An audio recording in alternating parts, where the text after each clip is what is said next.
अस्सलाम वालेकुम व्यूअर्स, आप हमारा यूट्यूब चैनल प्राइम न्यूज़ देख रहे हैं। आज हम आपसे डिस्कस करेंगे डॉल्फिन फोर्स की कारकर्दगी। 2026 के दौरान डॉल्फिन फोर्स की जानिब से क्या कारकर्दगी दिखाई गई है, कितने मुल्ज़मान को पकड़ा गया है और मंशियात फ़रोश जो हैं वो कितने पकड़े गए, चोरी के मुल्ज़मान कितने पकड़े गए, जो पतंगबाज हैं उनके ख़िलाफ़ कितना जो है बड़े पैमाने पे क्रैकडाउन किया गया। तफसील के साथ आज को आपको बताएँगे। और अगर आपके इलाके में भी डॉल्फिन फोर्स की जानिब से गश्त नहीं किया जा रहा तो कमेंट्स सेक्शन में जाके आप कमेंट्स करें ताकि आपके इलाके में भी डॉल्फिन फोर्स का गश्त शुरू करवाया जा सके, क्योंकि डॉल्फिन फोर्स एक ऐसी फ़ोर्स है जो हर वक्त मुख्तलिफ इलाकों में गश्त करती है। और इसका फ़ायदा ये होता है कि जो मुल्ज़मान है, मुजरमान हैं, वो उन इलाके से फ़रार हो जाते हैं और दुम दबा के भाग जाते हैं। अब आते हैं कारकर्दगी की जानिब से। मैं आपको बताऊं कि डॉल्फिन फोर्स की जानिब से 65 इश्तिहारी जो हैं वो गिरफ़्तार किए गए हैं, जिनमें 44 अदालती मफरूर शामिल हैं। इसके अलावा गैर कानूनी असला रखने वाले मुल्ज़मान जो हैं वो 60 गिरफ़्तार किए गए हैं। 518 मुल्ज़मान जो हैं ऐसे गिरफ़्तार किए गए हैं जो मंशियात फ़रोशी के आदी थे, मंशियात फ़रोशी करते थे। इसके अलावा डॉल्फिन फोर्स का ये भी फ़ायदा है क्योंकि सड़कों के ऊपर ये गश्त करती है, हर वक्त जो है नज़र आती है। तो इन्होंने जो वन व्हीलिंग एक खूनी खेल है, जानलेवा खेल है, ना सिर्फ जो वन व्हीलिंग ख़ुद करता है उसकी जान को ख़तरा हर वक्त मौजूद रहता है, बल्कि जो आगे से आने वाले मुसाफिर हैं या जाने वाले हैं उनकी जान भी ख़तरे में इन्होंने डाली होती है, उनको भी पकड़ा है। कितने वन व्हीलर पकड़े हैं?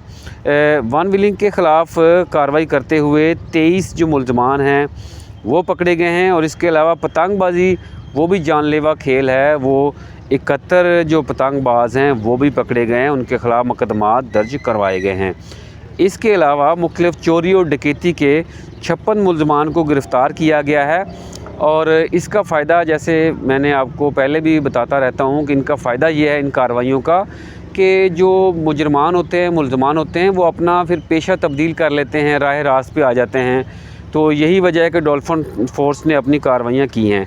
इसके अलावा डॉल्फिन फोर्स का ये भी फ़ायदा है कि जब कोई भी बच्चा या बड़ा गुम हो जाता है, ज़हनी तवाज़ुन ठीक नहीं है, तो इनको तस्वीर भिजवा दी जाती हैं कि अगर आपको कोई बच्चा मिलता है या आपको कोई ज़हनी ऐसा स्पेशल बंदा जिसका ज़हनी तवाज़ुन ठीक नहीं है वो मिलता है तो वर्सा तक पहुंचाया जाए।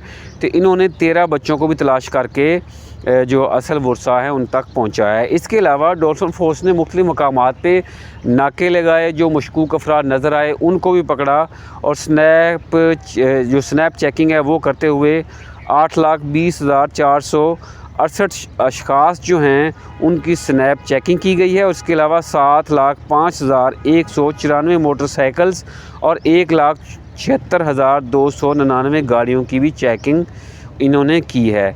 और इसके अलावा इन्होंने जदीद टेक्निकल जो ई पुलिस की ऐप है उसके ज़रिए भी जो पुलिस को मतलूब मुल्ज़मान उनको गिरफ़्तार किया है। डॉल्फिन फोर्स का काम ये है कि इन्होंने हर वक्त गश्त करनी है। 15 पे अगर कोई ऐसा हीनियस क्राइम की कॉल आ जाती है, उन्होंने फ़ौरी तौर पे मौका पे पहुंचना है। और इसके अलावा हर वक्त मुख्तलिफ़ इलाके इनको बीट्स तफवीज़ की गई हैं। और ये तुर्किश मॉडल है, जो पंजाब की पुलिस है उसके आला अफसरान चंद साल कबल तुर्की में गए थे, वहाँ पर उन्होंने डॉल्फिन फोर्स का मॉडल देखा और उसके बाद पंजाब में उसको इम्प्लीमेंट कर दिया और उसका फ़ायदा हुआ। फैसलाबाद को भी, जैसे मैंने आपको इनकी ज़बरदस्त कारकर्दगी 2026 के साल के दौरान जो है वो हुई अभी तक जो है वो बताई, तो इसका फैसलाबाद के शहरियों को भी फ़ायदा हुआ। और इसके अलावा डॉल्फिन फोर्स जो है मुख्तलिफ़ इलाकों में गश्त कर रही है, अपनी मोटरसाइकिल बाइक्स पे जो है निकली हुई है, स्नैप चेकिंग जो है उसका सिलसिला भी जारी है। तो व्यूअर्स आज के लिए इतना ही। अगर आपके इलाके में पुलिस या डॉल्फिन फोर्स गश्त नहीं कर रही तो कमेंट सेक्शन में जाएं और हमें बताएं ताकि हम आला अफसरान के नोटिस में लाएं। लेकिन आज तक की जो कारकर्दगी है डॉल्फिन फोर्स की, उसके लिए डॉल्फिन फोर्स को, city police officer Sahibzada Bilal Umar को, regional police officer Sohail Akhtar Sukhera को और आला अफसरान को हमारी जानब से, हमारे इदारे की जानब से, और इसके अलावा फैसलाबाद की और पंजाब की पब्लिक की जानब से, आवाम की जानब से शाबाश।